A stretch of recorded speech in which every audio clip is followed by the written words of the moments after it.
Happiness is something we're all after. It's so elusive in presence and so vague in definition. In this video, I'll share my juvenile opinion on what happiness is and how to achieve it. A mathematical definition of happiness will be happiness equals reality minus expectation. Each action we take is because we imagine that it can bring us happiness, but our predictions don't usually match reality. So, as a result, happiness occurs when reality meets or exceeds expectation, and vice versa. Disappointment and frustration is incurred when reality fails to meet expectation. But happiness is far more complicated than that. First thing first, the human nature is to compare. Through constant competition and comparison to assure one of his position, value, status within the group, in order to better survive and replicate wealth, beauty, personality, fitness, proficiency, possession, anything. All those qualities do not have an absolute metric of good or bad. They are measured by comparing. It is quite simple. We compare everything to everyone.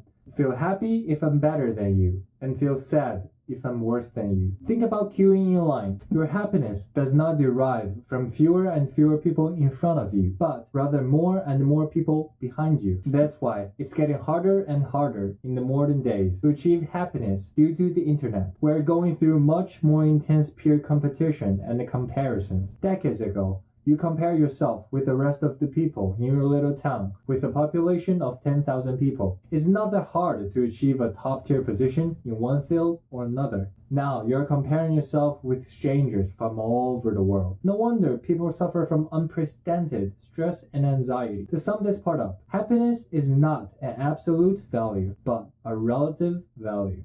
Looking through the lens of evolutionism, happiness is merely a tool that our genes use to induce us towards behaviors that benefit them. In other words, when you do something that's beneficial to the goals of the genes, which are survival and replication, it secretes chemicals in your brain to make you feel good as a reward. Since the advancement of genes has no end, so will our goals. Because being satisfied and complacent is not maximizing the interest of our genes. That's why people continuously set and achieve new goals. You thought you'd be satisfied forever and worrisomeless eternally after becoming a celebrity, a millionaire, top athlete, or Instagram influencer. But by the time you achieve that goal, you'll set yourself with higher goals and soon have new things to worry about. Look at Elon Musk. Earth isn't enough for him.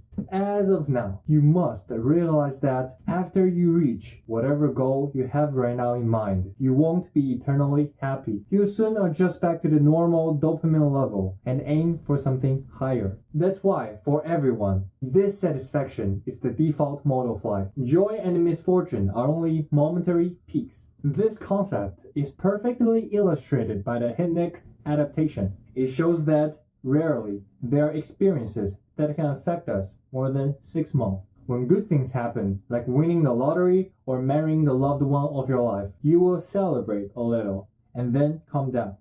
When bad things happen, like becoming paraplegics or locked into prison, we will wail and cry. But then we'll cheer ourselves up and accept the reality. Either scenario, a year after the incident, both groups will become equally neutral with their mood. Both will return from extreme emotions to normal within a certain period of time. Yeah, our ability to adapt is stronger than we think. Good things don't last long. Bad things also don't last long.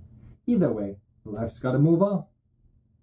To sum this part up, you are not supposed to be continuously happy. Your existence is not for happiness. Your sole existence is to serve and pass on the genes. And it is this very genetic mechanism that our species can evolve to this day. Real happiness is not in the outside world, but in our heart. Or in our genes, to be more accurate. So, what can I do to achieve more happiness? Okay, listen to this. A wise man doesn't feel sad for what he lacks, but feels happy for what he has. Or this. Meanwhile, you envy others for something you don't have. Others are also envying you for something they don't have. Or build a healthy relationship with others. Stay positive, doing the things you love. Be yourself as such. See, those things are true, but they're not practical in daily lives at all. After all, we need negative emotions to function as a normal human being and advance as a civilization.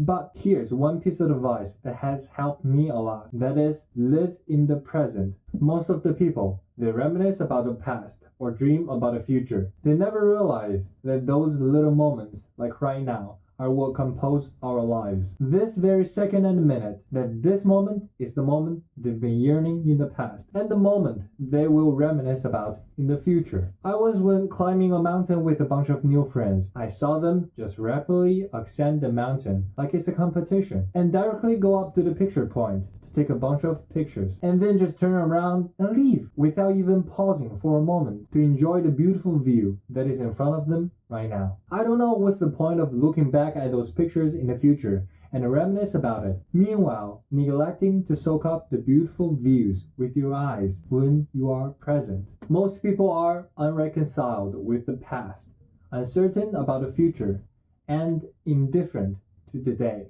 If you are living in the past, dwelled on either good or bad things, it's pointless and time wasting to rehash the things that can be changed. Just learn from it and move on.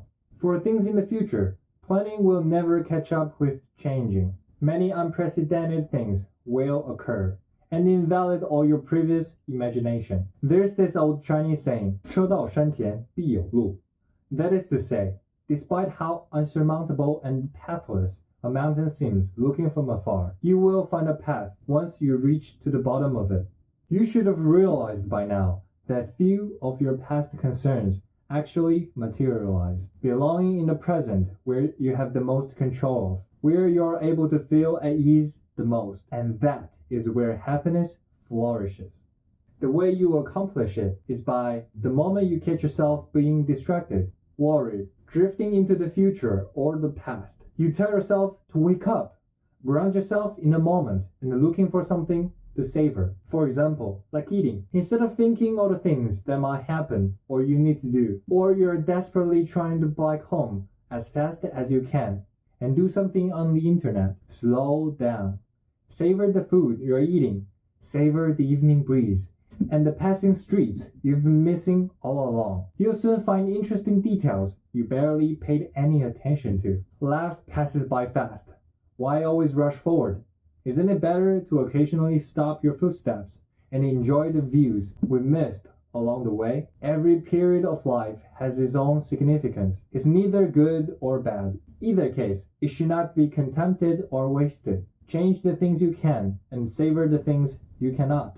I think it's quite stupid to throw away all the hopes of life into a certain moment in the future and ignore all the fun that life should have on its own. Even if you really achieve that goal in the future, you will find that it is far less beautiful than what you think. The joy of playing basketball and drinking soda on the playground with your buddies when you were young cannot be replaced by red wine in golf clubs. For us boys, do not always think how you'd handle it if you become rich in the future. Not to mention that you will probably not be too rich in the future, according to statistics. And believe me, even if you do become rich, you will still be limited in many things, according to the documentaries and interviews. Life is everyday. The future is unpredictable. Spend time with people that are meaningful to you. Arrange your everyday's activities carefully and immerse yourself in the moment when things are happening. Live in the present, and that is how you get the most happiness out of your life.